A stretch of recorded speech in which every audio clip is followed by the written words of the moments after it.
स्वागत है आप सभी का। मैं हूं आपके साथ सुमन सा। यूपी आर ओ यारो पॉलिटी की पहली क्लास है। हम लोग आज से यूपी आर ओ यारो के लिए पॉलिटी पढ़ना स्टार्ट कर रहे हैं। भारत का संविधान, देखिए संविधान एक किताब की तरह मानिए आप। जैसे कोई भी किताब देखते हैं वैसे ही एक किताब है आपका संविधान। और इस संविधान में 22 चैप्टर हैं, 395 अनुच्छेद है और 8 अनुसूचियां हैं। अनुच्छेद को चैप्टर के अंतर्गत कुछ आप अ, ऐसे पैराग्राफ के रूप में समझिए। तो 22 चैप्टर में 395 अनुच्छेद हैं। हर पैराग्राफ का कुछ नंबर दिया हुआ है या हर चैप्टर के प्रमुख प्रमुख बातों का नंबरिंग की गई है। तो ये 395 हैं और 8 शेड्यूल है, 8 अनुसूचियां हैं, ये अलग से है। ये ओरिजिनल संविधान में इस तरीके से थी, 22 भाग, 395 अनुच्छेद और 8 अनुसूचियां। जबकि वर्तमान में संविधान में 25 भाग है, यानी 22 भाग से हमने कुछ बढ़ाकर 25 भाग कर लिया है। 480 से ज़्यादा अनुच्छेद हैं और वर्तमान में 12 अनुसूचियां हैं। तो जो ओरिजिनल बुक लिखी गई थी इसमें हमने कुछ संशोधन कर लिया है, ये इसकी मेन बात है। संविधान की अगर बेसिक बात करें तो यह एक कानून की किताब है जिसे संविधान सभा द्वारा बनाया गया है। ये चीज़ें आपको ध्यान रखनी है, बहुत सिंपल बात है ये। अब संविधान निर्माण की प्रक्रिया की बात करें, आखिर ये संविधान की बनाया कैसे गया है। इसमें मई 1934 में पहली बार संविधान के बारे में आइडिया आया। यह कहा गया कि मई 1934 में संविधान बनाया जाएगा। ये आइडिया स्वराज पार्टी का द्वारा दिया गया था मई 1934 में। और एम.एन. राय यानी मानवेंद्र नाथ राय प्रथम व्यक्ति हैं जो संविधान सभा द्वारा संविधान निर्माण की बात कही थी। उसके बाद भारतीय राष्ट्रीय कांग्रेस का 1934 में, मई 1934 में ही पटना में अधिवेशन हुआ और इसमें कांग्रेस ने पहली बार आधिकारिक रूप से यह मांग करी कि एक संविधान सभा बनाया जाए जिसके द्वारा संविधान का निर्माण किया जाएगा। फिर ये तो औपचारिक था लेकिन फिर भी एक बीच का अधिवेशन था। आईएनसी के यानी इंडियन नेशनल कांग्रेस के 1936 के फैजपुर अधिवेशन में इस बात के लिए पुनः एक प्रस्ताव पारित किया गया और ये फैजपुर अधिवेशन 1936 का संविधान सभा के लिए महत्वपूर्ण है। 1942 में क्रिप्स मिशन के जरिए पहली बार ये बात कही गई कि हाँ, एक संविधान सभा होगी जो संविधान को बनाएगी। अंग्रेजों ने प्रथम बार क्रिप्स मिशन 1942 में ही इस बात को सैद्धांतिक तौर पर स्वीकार कर लिया। हालांकि संविधान सभा का गठन कैबिनेट मिशन 1946 के आधार पर हुआ था। कैबिनेट मिशन 1946 के आधार पर हुआ था। इसमें संविधान सभा का निर्माण प्रतिनिधिक निर्वाचन यानी रिप्रेजेंटेटिव इलेक्शन के जरिए की बात की गई थी।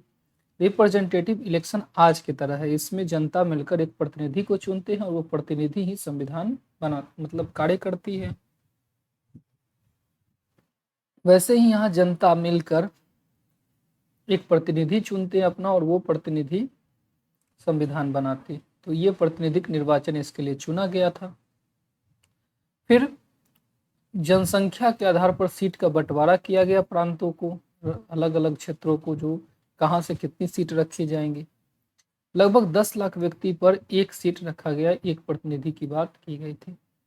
ऐसे कुल भारत में 389 सीट बनाया गया, 389 सदस्यों को तय किया गया, जिसमें से 296 ब्रिटिश भारत से होने थे जबकि 93 देसी रियासत से यानी प्रिंसली स्टेट से होने थे।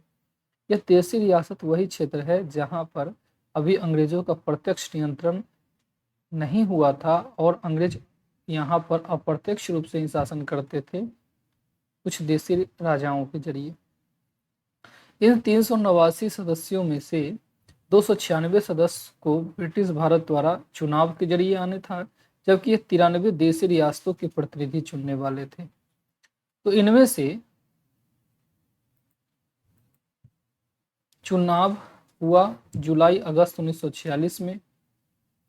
तो कुल 296 सीट के लिए चुनाव हुआ, जिसमें से भारतीय राष्ट्रीय कांग्रेस को 208, मुस्लिम लीग को 73 और इंडिविजुअल और जो अन्य व्यक्ति थे इनको 15 सीट मिले। छोटे छोटे जो दल थे उनको 15 सीट मिले। यह कांग्रेस सबसे बड़े दल के रूप में उभरा। हालांकि बहुदलीय निकाय थी संविधान सभा, ये प्रश्न भी पूछता है तो आपको ध्यान रखना है। चुनाव इनडायरेक्ट हुआ था, प्रत्यक्ष रूप से हुआ था। लोगों के पास लिमिटेड वोट की पावर थी, सीमित मताधिकार था, आज की तरह वयस्क मताधिकार नहीं था। हालांकि मत का अधिकार संपत्ति, शिक्षा और कर को दिया गया था। जो व्यक्ति ज्यादा टैक्स देता उसे ज्यादा वोट देने का पावर था, उसके वोट की वैल्यू ज्यादा थी। जो व्यक्ति ज्यादा शिक्षित है उसके वोट की वैल्यू ज्यादा थी। जिसके पास संपत्ति ज्यादा है वो व्यक्ति की वोट की वैल्यू ज्यादा थी। तो इस आधार पर ही लेकिन चुनाव हुआ। फिर चुनाव जुलाई अगस्त में हुआ था। फिर 9 दिसंबर 1946 को संविधान सभा की पहली बार बैठक हुई। फर्स्ट मीटिंग 9 दिसंबर 1946 को संविधान सभा हुई थी। इस समय मैं बता दूं 389 सदस्य, आपने ऊपर भी देख लिया था। इस 389 सदस्य में से केवल 207 सदस्यों ने यहाँ भाग लिया, जिसमें 9 महिलाएं थी। इसमें पहली बार एक अस्थायी अध्यक्ष बनाया गया। देखिए, चूंकि पहली बार ही मीटिंग हो रही थी तो इसमें सभा के संचालन के लिए एक व्यक्ति की जरूरत थी। तो यहाँ पे एक टेम्पोररी प्रेसिडेंट के रूप में सबसे बुजुर्ग सदस्य डॉक्टर सच्चिदानंद सिन्हा को चुना गया, जबकि सच्चिदानंद सिन्हा ने अस्थायी उपाध्यक्ष के रूप में फ्रैंक एंथोनी को चुना था। ये आपके लिए महत्वपूर्ण है। फिर 11 दिसंबर 1946 को संविधान सभा की सेकेंड बैठक हुई, दूसरी बैठक हुई। इसमें अस्थायी अध्यक्ष चुन लिया गया डॉक्टर राजेंद्र प्रसाद, जबकि अस्थायी उपाध्यक्ष के रूप में हरेंद्र कुंवर मुखर्जी को यानी HC मुखर्जी को चुना गया। आपके लिए यहाँ पे ये महत्वपूर्ण है कि किस बैठक में अस्थायी अध्यक्ष चुने गए, दूसरी बैठक, साथ ही साथ तिथि भी यहाँ महत्वपूर्ण है।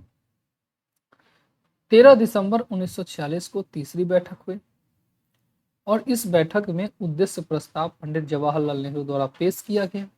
इस ऑब्जेक्टिव रेजोल्यूशन को ही आगे चलकर प्रिएम्बल के रूप से यानी उद्देशिका के नाम से जाना जाता है। इसे 22 जनवरी 1947 को भारतीय संविधान सभा द्वारा स्वीकार किया गया था। फिर आगे समय बीतता है और 3 जून 1947 को माउंटबेटन योजना के साथ भारत का विभाजन होता है और इसी भारत विभाजन के साथ संविधान सभा का भी बंटवारा हो जाता है, संविधान सभा भी बढ़ जाती है। 389 सदस्य में से पाकिस्तान संविधान सभा में 299 सदस्य बच जाते हैं। इंडिया के संविधान सभा में 299 सदस्य बच जाते हैं, जबकि पाकिस्तान के संविधान सभा में 90 सदस्य बचते हैं। इस 299 सदस्य में 229 प्रांतों से होने थे, स्टेट लेजिस्लेटिव से, और इसमें जो 70 सदस्य थे ये प्रिंसिपली स्टेट यानी देशी रियासतों के सदस्य थे। ठीक इसी प्रकार जैसे 389 सदस्यों में से आपने देखा था 296 ब्रिटिश भारत से थे और बाकी जो सदस्य थे, मैं एक बार आपको वहां दिखाऊं, 389 में से 296 ब्रिटिश भारत से थे और 93 देशी रियासत से थे। तो इसी तरीके से यहाँ भी आपके जो हैं 389 में 296 ब्रिटिश भारत से और 93 जो है देशी रियासत थे। वैसे ही अब 299 बचे हैं, तो इसमें से 229 आपके स्टेट लेजिस्लेटिव से यानी प्रांतों से और 70 सदस्य देशी रियासत से होने थे। संविधान फिर आगे बना इस तरीके से और संविधान बनने में 2 वर्ष 11 माह और 18 दिन का समय लगा। इसकी पहली मीटिंग की बात करी तो फर्स्ट मीटिंग 9 दिसंबर 1946 को हुई थी और ये लास्ट मीटिंग जो है इसकी 26 नवंबर 1949 को हुई थी। अगर इसमें से ये समय घटाया जाए तो 2 वर्ष 11 माह 18 दिन का समय आएगा। कुल 12 अधिवेशन हुए हैं। हालांकि जो 26 नवंबर तक का समय है यहाँ तक कुल 11 अधिवेशन ही हुए थे, लेकिन चूंकि फिर से एक बार 24 जनवरी को संविधान सभा बैठी, इसलिए कुल अधिवेशनों की संख्या पूछा गया है तो इसमें 12 आयोग ने प्रमाणित किया है। इसमें कुल 165 दिन बहस हुई, यानी कुल मीटिंग 165 हुई। संविधान के ड्राफ्ट पर, प्रारूप पर 114 दिन विचार किया गया, यानी सबसे ज्यादा संविधान के प्रारूप पर ही विचार किया गया और इसमें 114 दिन विचार किए गए। 11वें अधिवेशन का अंतिम दिन 26 नवंबर 1949 था, यानी 11वें अधिवेशन के अंतिम दिन ही संविधान सभा द्वारा संविधान को अपना लिया गया, एडॉप्ट कर लिया गया। लेकिन टोटल अधिवेशन हमने यहाँ भी कहा है 12 हुआ है, तो टोटल अधिवेशन 12 अधिवेशन हुआ है। 24 जनवरी 1950 को फिर से संविधान सभा बैठी और उस पर 284 सदस्यों ने संविधान पर हस्ताक्षर किया। तो ये 24 जनवरी 1950 भी काफी महत्वपूर्ण है, इसीलिए हम कुल अधिवेशन 12 कहते हैं। संविधान के संवैधानिक सलाहकार के रूप में बी एन राव का नाम बहुत महत्वपूर्ण है। बी एन राव भारतीय संविधान सभा के संवैधानिक सलाहकार थे। संविधान को 26 जनवरी 1950 को लागू किया गया, क्योंकि इस दिन का बहुत ऐतिहासिक महत्व है। दरअसल 26 जनवरी 1929 को कांग्रेस के, यानी आईएनसी के लाहौर अधिवेशन में यह तय किया गया था कि आगामी 26 जनवरी को, यानी आगामी कब होता, तो 26 जनवरी 1930 को स्वाधीनता दिवस मनाया जाएगा। और हमने यहाँ पे यह तय किया कि हम प्रत्येक वर्ष 26 जनवरी की जो तिथि है इसे स्वाधीनता दिवस, इंडिपेंडेंस के रूप में मनाएंगे। लेकिन हमें आज़ादी तो 15 अगस्त 1947 को ही मिल गई। तो फिर इस दिन को, चूंकि हम पहले ही ऐतिहासिक बना चुके थे, तो इस डेट पे हमने संविधान को लागू किया, इस दिन इसे लॉन्च किया। कैबिनेट मिशन से जुड़ा एक प्रश्न यहाँ ध्यान रखना है। कैबिनेट मिशन मार्च 1946 में भारत पहुंचा था और इसके 3 सदस्य थे। एक सदस्य इसके पैट्रिक लॉरेंस थे, दूसरा स्टेफोर्ड क्रिप्स था और तीसरा एवी अलेक्जेंडर थे। तो 3 सदस्य कैबिनेट मिशन के काफी महत्वपूर्ण है। यहाँ पे जो संविधान सभा थी वही सरकार के रूप में भी काम करती थी। जब वो संविधान नहीं बनाती थी तो वो सरकार के रूप में काम करती थी। और इसकी घोषणा, इस अंतरिम सरकार की घोषणा 24 अगस्त 1946 को हुई थी, जबकि इसका गठन, यानी इसने अपना कार्यभार संभाला 2 सितंबर 1946 को।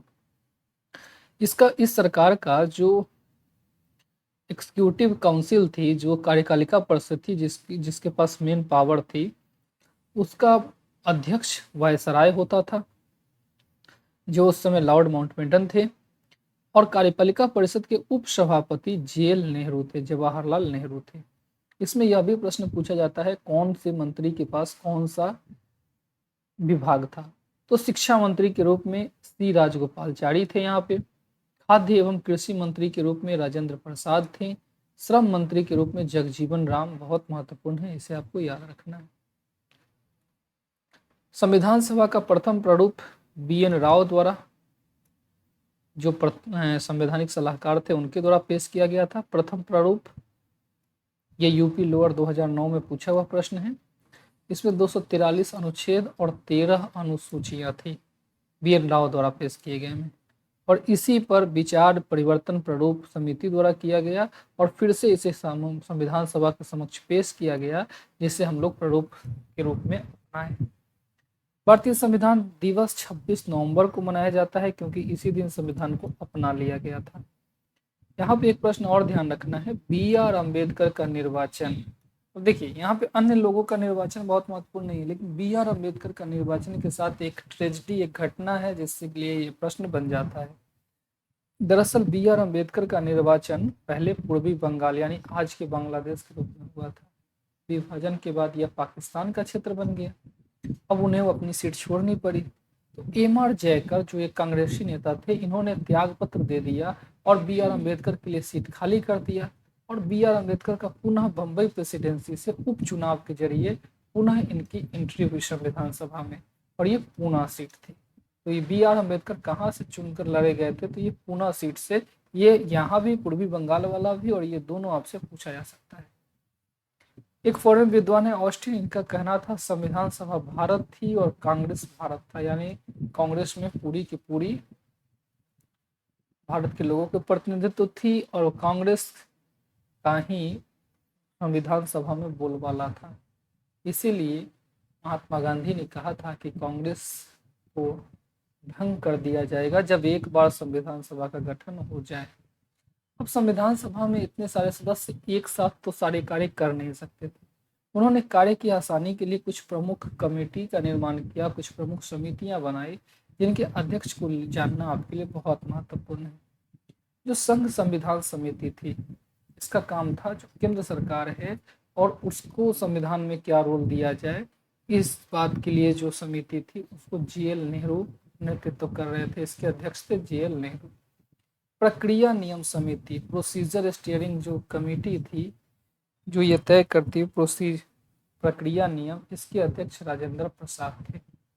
संचालन समिति जो प्रोसीजर होती, इसके भी अध्यक्ष राजेंद्र प्रसाद थे। प्रारूप समिति, अभी अभी जो आपने प्रारूप समिति की चर्चा करी थी, प्रारूप समिति यहाँ पर काफी महत्वपूर्ण है। इस प्रारूप समिति के अध्यक्ष भीमराव अंबेडकर थे। यही कारण है कि कहा जाता है बी आर अम्बेडकर ने संविधान लिखा है, नहीं तो ये इसके अध्यक्ष थे। अभी इसके बारे में और चर्चा हम लोग करेंगे। मौलिक अधिकार, अल्पसंख्यक, जनजातीय और अपवर्जित क्षेत्रों की वाली जो समिति थी, इसका नेतृत्व वल्लभ भाई पटेल कर रहे थे।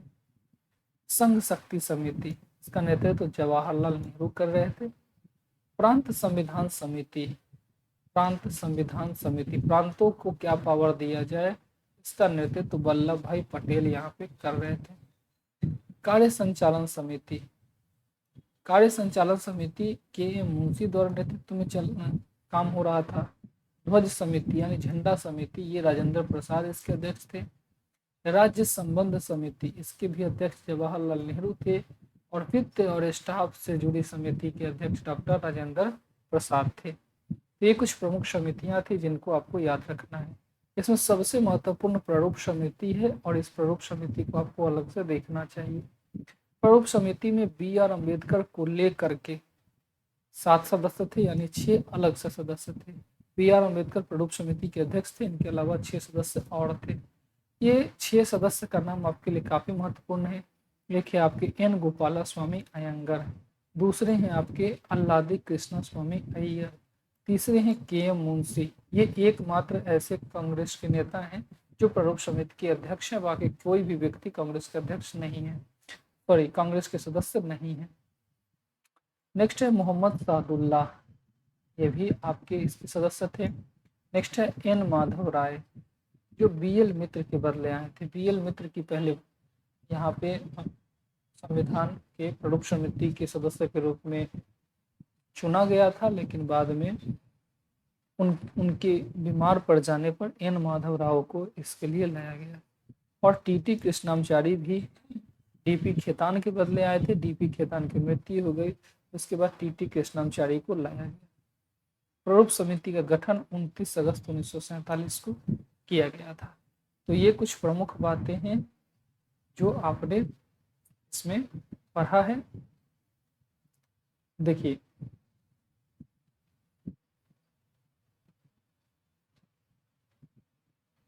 इस तरीके से आपने संविधान की जो बेसिक चीजें हैं इसको आपने देख लिया है। अब हम लोग संविधान के जो प्रमुख भाग हैं उस प्रमुख भाग को देखते हैं, जो आखिर संविधान के किस भाग में क्या है। तो इसको हम लोग अभी देखते हैं।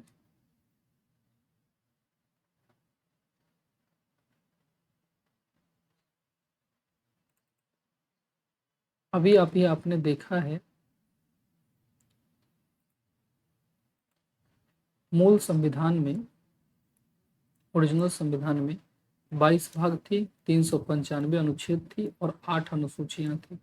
जबकि वर्तमान में संविधान में 25 भाग, 470 प्लस अनुच्छेद और 12 अनुसूचियां थी। ये अभी आपने देखा है। इसमें नवीन भाग की बात करें तो 4 का ए जोड़ा गया है, 9 जोड़ा गया है, 9 का ए जोड़ा गया है, 9 का बी जोड़ा गया है, 14 का ए जोड़ा गया है। तो देखा यहाँ पे कैसे 22 भाग से 25 भाग हो गए हैं। नवीन भाग यहाँ पे 1 2 3 4 5 जोड़े गए हैं, जबकि यहाँ से भाग 7 को हटा दिया गया है, यानी हटाया गया भाग 1 है। तो मूल 22 भाग थे, प्लस 5 जोड़ा, 1 हटाया, तो कुल यहाँ पे 25 भाग यहाँ पे हो गए हैं वर्तमान में। भाग 1 में संघ और उसके राज्य क्षेत्र के बारे में चर्चा की गई है, इसका अनुच्छेद 1 से 4 तक में चर्चा की गई है। भाग 2 में नागरिकता के बारे में चर्चा की गई है, जिसका अनुच्छेद 5 से 11 है।